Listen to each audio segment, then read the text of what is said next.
आज ही Doubtnut app download करें। Doubtnut पर होगा अब आपके सभी मैथ्स, केमिस्ट्री, फिजिक्स और बायोलॉजी डाउट्स का सफाया। बस अपने क्वेश्चन की फोटो खींचो, उसे क्रॉप करो और तुरंत वीडियो सोल्यूशन पाओ। Download now. यहाँ पर हमें स्टैंडिंग क्रॉप और स्टैंडिंग स्टेट के बारे में डिफरेंसेस दिए हुए हैं और हमें बताना है कि कौन से ऑप्शन में करेक्टली बताया हुआ है इन दोनों के बारे में। तो ये दोनों ही टर्म्स जो हैं हमारे इकोसिस्टम के साथ रिलेटेड होती हैं। हम जानते हैं कि इकोसिस्टम नेचर का एक ऐसा स्ट्रक्चरल एंड फंक्शनल यूनिट है जहाँ पर कई सारे लिविंग ऑर्गेनिजम्स आपस में मिलके रहते हैं।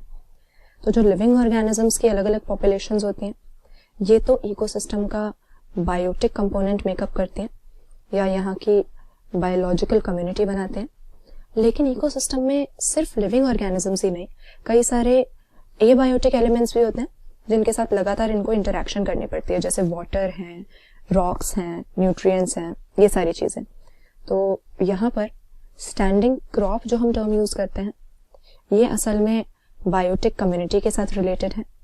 एक पर्टिकुलर ट्रॉपिक लेवल पे एक टाइम पे एक पर्टिकुलर समय पर कितना लिविंग मैटर प्रेजेंट है, कितना लिविंग मटेरियल है, या हम कह सकते हैं कि कितना बायोमास है।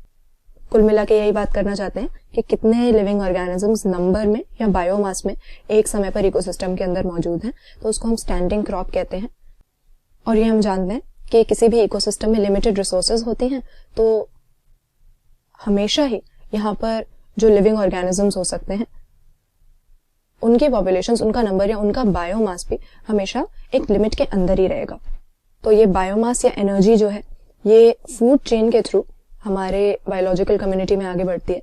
जैसे अगर हम एक सिंपल फूड चेन की बात करें, ग्रेजिंग फूड चेन ले लेते हैं, GFC, तो इसमें हम यही देखेंगे कि 3-4 हमारे ट्रॉपिक लेवल्स होते हैं। शुरू होती है ये ग्रीन प्लांट्स से, ग्रास ले लीजिए यहाँ पे, इसके बाद में प्राइमरी कंज्यूमर या हर्बिवोर जो है इस ग्रास को खाएगा, और फाइनली जो कार्निवोर है या सेकेंडरी कंज्यूमर है वो इस हर्बिवोर को खा जाएगा। तो इस तरह से हमारी ग्रेजिंग फूड चेन होती है और एक पर्टिकुलर लेवल पे एक समय पर कितना बायोमास प्रेजेंट है, इसी को हम स्टैंडिंग क्रॉप कहते हैं। और हर स्टैंडिंग क्रॉप का फेट यही होता है कि फाइनली ये लिविंग ऑर्गेनिज्म जब उनकी डेथ हो जाएगी तो डेट्राइटस फूड चेन को एंटर कर जाएंगे, DFC को, जो कि हर इकोसिस्टम का एक बहुत इंपॉर्टेंट एलिमेंट है, वहां पर dead and decaying organic matter का ब्रेकडाउन करने के लिए। तो ये तो हो गया स्टैंडिंग क्रॉप।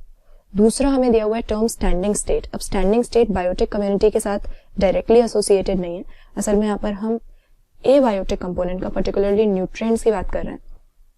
हम जानते हैं कि न्यूट्रिएंट्स की सभी लिविंग ऑर्गेनिज्म को लगातार जरूरत तो होती ही है अपनी ग्रोथ के लिए, डेवलपमेंट के लिए, रिप्रोडक्शन के लिए, सारी नीड्स के लिए न्यूट्रिएंट्स तो चाहिए ही, नरिशमेंट तो चाहिए। लेकिन ये न्यूट्रिएंट्स कभी भी किसी इकोसिस्टम में ना बनते हैं और ना खर्च होते हैं, इनकी साइक्लिंग होती रहती है, टाइम एंड अगेन ये रिसाइकल होते हैं, और इसी को हम बायो जियो केमिकल साइकिल कहते हैं। तो किसी भी एक पर्टिकुलर न्यूट्रिएंट की अगर हम बात करें, कार्बन ले लें, नाइट्रोजन, फास्फोरस, कैल्शियम, एक समय पर एक स्पेसिफिक टाइम पर सॉइल के अंदर वो कितनी क्वांटिटी में मौजूद है, इसी को हम उस न्यूट्रिएंट का स्टैंडिंग स्टेट कहते हैं। तो स्टैंडिंग क्रॉप एक समय पर यूनिट एरिया पे कितना लिविंग मटेरियल है, कितना बायोमास है, ये होती है। जबकि स्टैंडिंग स्टेट से हमारा मतलब है कि एक पर्टिकुलर एरिया में सॉइल के अंदर कितने न्यूट्रिएंट्स हैं स्पेसिफिक टाइम पे, स्टैंडिंग स्टेट हमारी वो होती है। तो एक बायोटिक कम्युनिटी के साथ एसोसिएटेड है और एक एबायोटिक कंपोनेंट के साथ हमारे इकोसिस्टम के। तो यहाँ पर दिए गए ऑप्शंस में से ऑप्शन C हमारा एक्यूरेट हो जाता है। स्टैंडिंग क्रॉप के बारे में लिखा हुआ है कि ये सर्कुलेट नहीं हो सकती लिविंग और नॉन लिविंग कंपोनेंट्स के बीच में, क्योंकि हमारा जो भी बायोमास है, लिविंग मटेरियल है, ये अगर ऑर्गेनिज्म जिंदा है तो वो किसी ना किसी फूड चेन का, किसी ना किसी फूड वेब का हिस्सा होगा ही कम्युनिटी के अंदर। और अगर उसकी डेथ भी हो जाती है तो ये बायोमास डेट्राइटस फूड चेन को एंटर कर जाता है, जहां पर ब्रेक डाउन करके उसमें से ये न्यूट्रिएंट्स निकाल लेते हैं। कई सारे ऑर्गेनिजम्स हैं, बैक्टीरिया, फंजाई, जो कि यही डिकम्पोजिशन का काम करते हैं। तो स्टैंडिंग क्रॉप की इस तरह से सर्कुलेशन नहीं होती।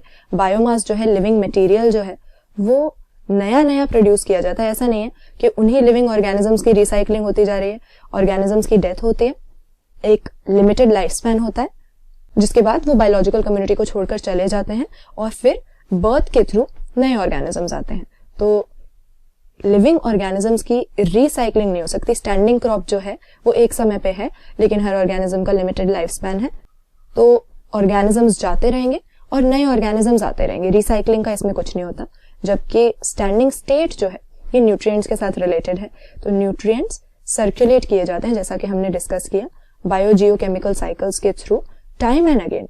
ये हमारे इकोसिस्टम के किसी एक रिजर्वोयर में चले जाएंगे, या हो सकता है कि एक लंबे समय तक एक ही जगह पर ये ट्रैप हो जाएं, लेकिन फाइनली ये न्यूट्रिएंट साइकिल का या बायोजियोकेमिकल साइकिल का हिस्सा बनते ही बनते हैं। तो यहाँ पर करेक्ट बात हमारी ऑप्शन सी में लिखी हुई है। स्टैंडिंग क्रॉप सर्कुलेट नहीं हो सकती, लेकिन स्टैंडिंग स्टेट जो है, क्योंकि न्यूट्रिएंट्स होते हैं, इसीलिए टाइम एंड अगेन इकोसिस्टम में रिसाइकल किए जाते हैं न्यूट्रिएंट साइकिल्स या बायोजियोकेमिकल साइकिल्स के थ्रू।